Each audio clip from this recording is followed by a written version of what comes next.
Welcome to the IVF Journey with Dr. Michael Chapman, the podcast for couples who struggle with infertility and want to fulfill their dreams of becoming parents.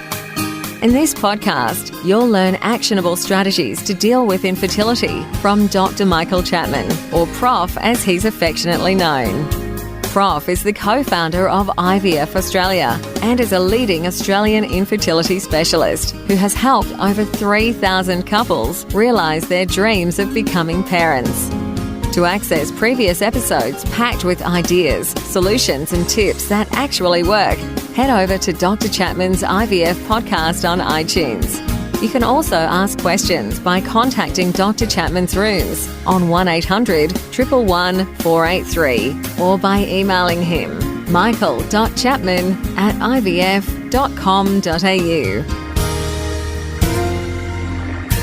That first cry of a baby born after the long journey of IVF remains one of the most beautiful experiences in the world.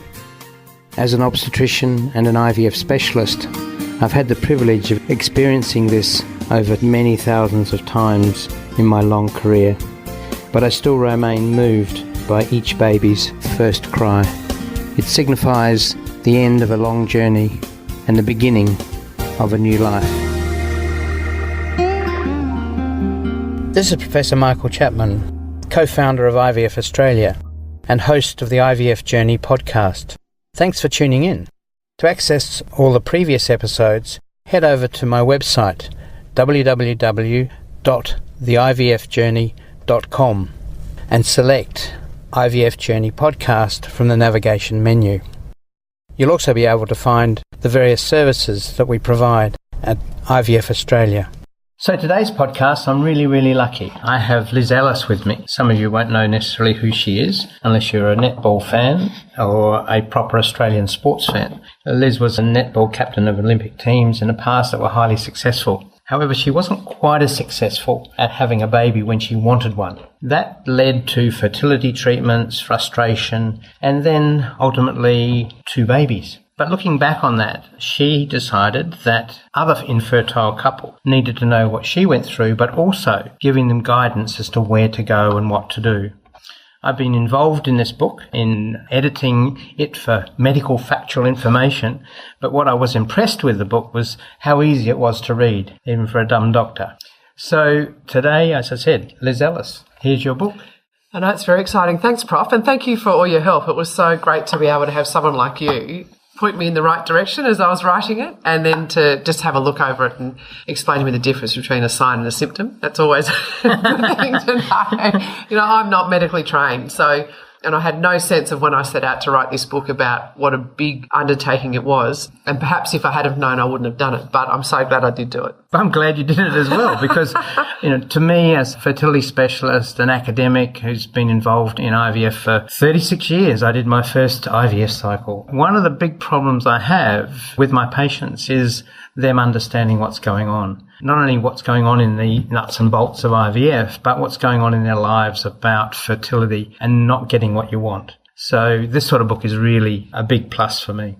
Oh, I'm glad to hear that. And, I feel when I was going through my infertility journey, for want of a better word, I felt like I was walking blind through a snowstorm looking for something white. I always felt like there was something that I was missing. I wasn't sure which way I should jump and which way I should go, and felt like things rushed at me and I didn't know they were coming. So when I got to the end of my treatment and we eventually had our little boy, I thought, there actually is a strategy. There's a way to get through it. There's a roadmap that you can plan out. And I want patients to understand that you can own your own journey. You are the expert in your body. You're seeing people who are highly skilled and highly trained. And the best way to help them out is actually to turn up and be prepared and have an idea of where you might get to. Yeah, I think that's one of the things, certainly in the early chapters, that I was very impressed with, was trying to create a base of knowledge to approach a general practitioner. Because, GPs do all sorts of things, and fertility for most is not one of their major strengths. No, it's not. But a good GP is a great partner to have at the start, aren't they? And they're the person who you go and see for a whole range of things. So if they understand your whole story, they're such a great partner. And I was really fortunate to have a great GP who was really part of the journey. She helped me with research. She helped helped me find out things. She explained things to me. But one of the things that struck me, even when we went for our first appointment with her about this, like I'd seen her before for the flu shots and,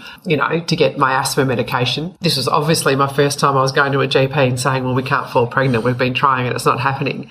And so she then asked a series of questions that we were totally unprepared for. It was no big deal in the greater scheme of things, but I would have liked to have known that they were coming, so I could have thought about it to make sure I give her some really well thought out answers. Yeah. One of the big ones I always see is, how often do you have intercourse? And that throws people, and to some extent the answers, particularly when I usually see males and females, is not necessarily accurate, because the husband will say, oh, every night, and the woman looks down, doesn't want to contradict her husband, but then afterwards says, well, actually, if we do it twice a month, we're lucky. Yeah, exactly. And, my GP explained to me that you have to go into the appointment without being embarrassed, that your GP has heard so many more interesting, weird, crazy stories about intercourse and when people are having sex and how they're having sex than you can possibly tell her. She told me about counselling a couple who having intercourse, but the male was ejaculating not in the vagina, right? So she was like, you think that's basic stuff, but I've had to counsel people on that. So if that's your starting point, there's nothing you can say that's going to be embarrassing. They've heard it all before. You have to go in there and be honest. But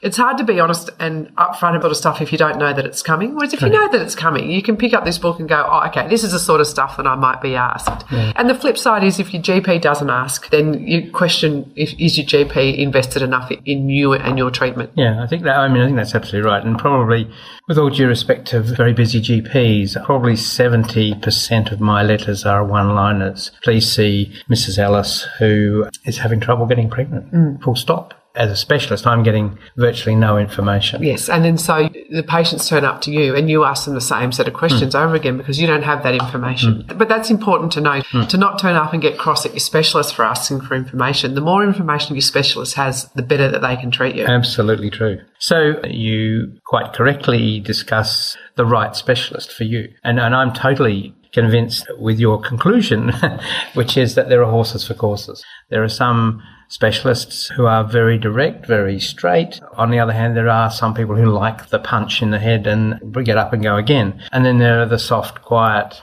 getting there quite as quickly, but for some people that's what they want. And finding the right mix. Finding the right mix. And don't be afraid. Don't feel like when you make your initial decision, if you get there and they're not for you, that's okay. It's okay to actually change specialists or change GPs. You don't have to be rude. It's not an obnoxious thing to do. I would imagine that specialists see all sorts of patients. And there's some patients that they think, I don't know. Yeah, I wish they'd go somewhere else. Yeah. I was trying to be polite.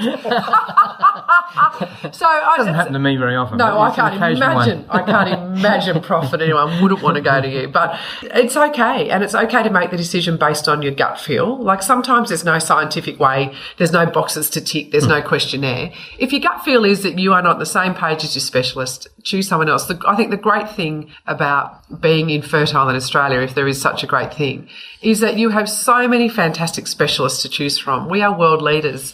So if you're not happy, go somewhere else. There's a world leader out there somewhere who's just right for you.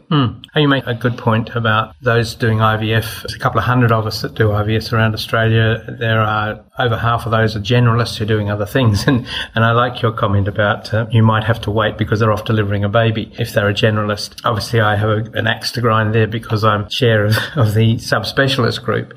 And we, I think, do believe that the best care comes with experience and the best training. And I think you make those comments in there, and I'm pleased to see those. And then you get to the journey. Everyone has a different journey. And when I started writing this book, my idea was to write the book and hang it around my journey and to use my journey to illustrate it. And then very early on, someone said to me, get over your own story. And it was a harsh thing to say, but it was such a great piece of advice. Who was that, the publisher? No. Do you know what? It was a woman who in Adelaide, and she's involved in a group that works around endometriosis. And she said, this might be forward of me, but get over your own story and it'll be far more engaging. It was a great piece of advice because the more I researched, the more I realised that there are any number of ways to suffer from infertility, any number of ways to be diagnosed and any number of ways to come out the other end. So for me, we fell pregnant very quickly with our first baby, with Evelyn, and she's now 6. And we thought, this is easy, this pregnancy business. But you weren't the youngest when you went for that. No, I was 37, and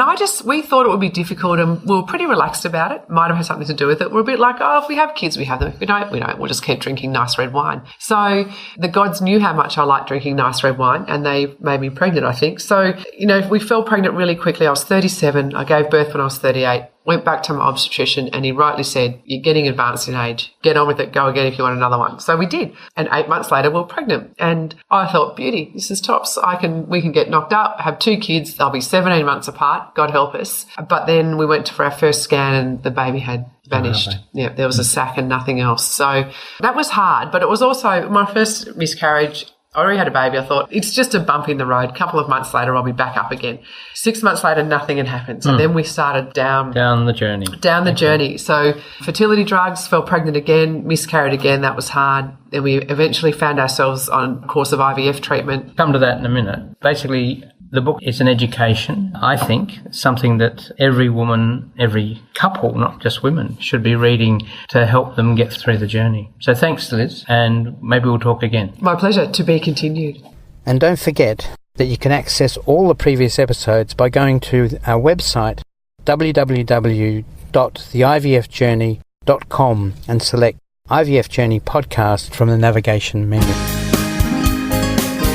Thank you for listening to the IVF Journey with Dr. Michael Chapman, the podcast which helps couples negotiate their way through the IVF journey, all the way to parenthood. You can also ask questions by contacting Dr. Chapman's rooms on 1800 111 483 or by emailing him michael.chapman@ivf.com.au.